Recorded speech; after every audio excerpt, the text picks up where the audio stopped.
I'm Adam Makarenko and I make miniatures. I've been doing the miniature work for about 7 years. I was actually photographing bees at an apiary, and then the winter came and I decided I needed something to do. I kind of created this whole world of bees and apiaries in miniature. And then with that project I won American Photo of the Year with American Photo magazine, so that kind of pushed me forward. I'm inspired by science and science fiction and the unknown, basically. I first heard of the silhouette machine when I was scouring through ways to cut things. Some model train guy was posting about this machine.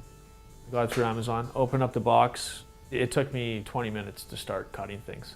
It was actually that fast and that easy to use. So with the silhouette, the main thing that I cut is styrene, which is it's a plastic that's used in model building. And I find the blade, everything cuts it perfectly. So for the Zug Island documentary, I wanted to create the homes of Windsor, but I had to have like 80 homes. Being able to cut them with silhouette made it that much easier to get it done faster and more efficiently. These windows I made with the silhouette, all the paneling you see on here, it was all done with silhouette. So the software that's built in is Silhouette Studio. I find it's very easy to use. I just come up with an idea, usually on paper, and then I go into the program and I actually just create it. A lot of the time it's sort of an R&D type situation. You'll cut something, it wasn't quite the right size, and just go back and cut it again. Silhouette's really good with that because you can just keep doing it and changing it.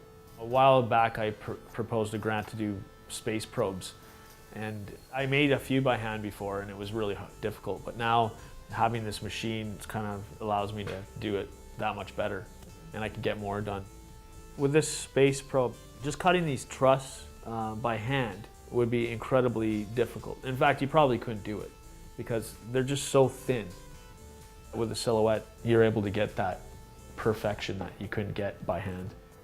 I've even used it like for the probe series where we're in that spooky winter cave with that probe. Even all the little icicles on the top, they're all done with silhouette. Now that was done with paper.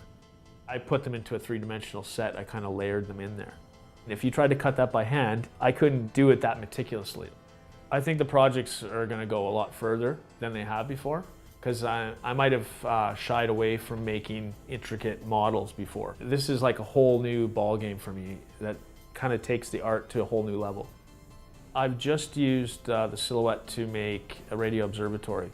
I looked at various radio observatories and I took parts and pieces I liked off each one, and then I kind of just designed it. The current projects that I'm doing right now, one is a film, and I'm using the silhouette for 2 miniature projects for photography-based work. Basically, it's just changed my life. I would recommend the silhouette machine to just about anybody that's creating art. It's going to bring them forward faster, more efficiently. I've already told all the other miniature artists that I know of that they should get this machine. The silhouette is the future tool of design work.